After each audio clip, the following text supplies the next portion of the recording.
BBAలో university second rank, third rank సాధించడం Sun International విద్యార్థులకే సాధ్యం. నమస్తే, welcome to Telugu one news. నేను రూపానాథెళ్ళ. ఉయ్యూరులో అన్నా క్యాంటీన్ చంద్రబాబే ప్రారంభించాలి.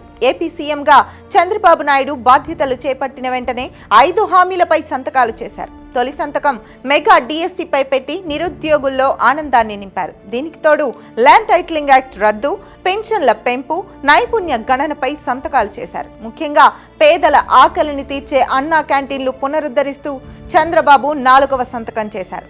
చంద్రబాబు నిర్ణయాలతో ఏపీ వ్యాప్తంగా హర్షాతిరేకాలు వ్యక్తమవుతున్నాయి. చంద్రబాబు చిత్రపటాలకు యువత, పేద వర్గాల ప్రజలు క్షీరాభిషేకాలు చేస్తున్నారు. ముఖ్యంగా అన్నా క్యాంటీన్ల పునరుద్ధరణ ఫైలుపై చంద్రబాబు సంతకం చేయడం పట్ల పేద వర్గాల ప్రజల నుంచి హర్షాతిరేకాలు వ్యక్తమవుతున్నాయి. 2014 నుంచి 2019 మధ్యకాలంలో టీడీపీ హయాంలో చంద్రబాబు నాయుడు రాష్ట్ర వ్యాప్తంగా అన్నా క్యాంటీన్లు ఏర్పాటు చేశారు. వీటి ద్వారా ఉదయం 5 రూపాయలకే టిఫిన్, మధ్యాహ్నం 5 రూపాయలకే భోజనం, రాత్రి 5 రూపాయలకే భోజనం అందించేవారు. పేద ప్రజలు పెద్ద సంఖ్యలో అన్నా క్యాంటీన్ల ద్వారా తమ కడుపు నింపుకున్న పరిస్థితి. దీనికి తోడు రాష్ట్రంలోని వివిధ ప్రాంతాల నుంచి పనుల నిమిత్తం, ఉపాధి నిమిత్తం అమరావతి రాజధాని ప్రాంతంకు వచ్చిన వారికి అన్నా క్యాంటీన్ల ద్వారా భోజనాన్ని అందించారు. దీంతో పేద వర్గాల ప్రజలు గతంలో టీడీపీ ప్రభుత్వంపై ప్రశంసల జల్లు కురిపించారు. 2019 ఎన్నికల్లో వైసీపీ అధినేత జగన్మోహన్ రెడ్డి సీఎంగా బాధ్యతలు చేపట్టారు. ఆ తర్వాత నుంచి అన్నా క్యాంటీన్లు పూర్తిగా తొలగించి పేదల కడుపు కొట్టాడు. అన్నా క్యాంటీన్లు తొలగించడంతో పేదలు పస్తులుండాల్సిన పరిస్థితి ఏర్పడింది. దీంతో పేద ప్రజలు ఇబ్బందులను దృష్టిలో ఉంచుకుని కొందరు టీడీపీ నాయకులే సొంత ఖర్చులతో అన్నా క్యాంటీన్లను నిర్వహిస్తూ వచ్చారు. వారిలో అత్యధికులు నియోజకవర్గ పార్టీ ఇన్ఛార్జిలో ఎమ్మెల్యే టికెట్ ఆశావహులో ఉన్నారు.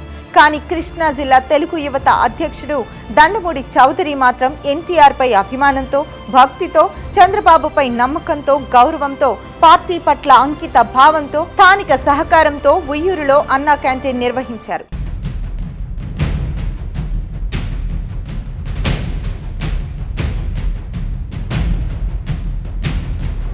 ఈ క్రమంలో వైసీపీ నుంచి ఎన్నో వేధింపులను ఎదుర్కొన్నారు. కేసులు బనాయించినా ధీటుగా దృఢంగా నిలబడ్డారు. ఇప్పుడు చంద్రబాబు సీఎంగా బాధ్యతలు చేపట్టిన వెంటనే అన్నా క్యాంటీన్లను పునరుద్ధరిస్తూ సంతకం చేయడం పట్ల దండమూడి చౌదరి హర్షం వ్యక్తం చేశారు.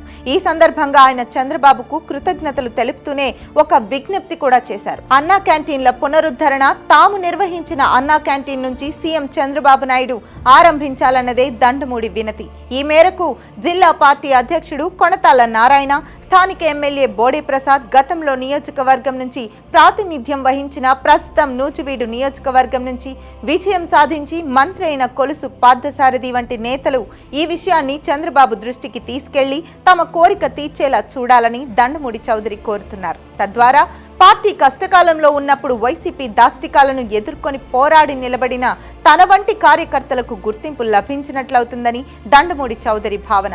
ఈ చర్య తన వంటి వారికి పార్టీ కోసం మరింత పని చేయడానికి, పార్టీని మరింత బలోపేతం చేసేందుకు కృషి చేయడానికి ప్రోత్సాహం ఇచ్చినట్లవుతుందని దండమూడి చౌదరి అంటున్నారు. ఇది డిమాండ్ కాదని, విజ్ఞప్తి మాత్రమేనని పునరుద్ఘాటించిన దండమూడి కోరికను చంద్రబాబు తీరుస్తారని ఆశిద్దాం. కార్యకర్తల కష్టాన్ని ఎప్పుడు మర్చిపోనని పదే పదే చెప్పే చంద్రబాబు దృష్టికి దండమూడి వినతి చేరాలని తెలుగు యువత కోరుతోంది.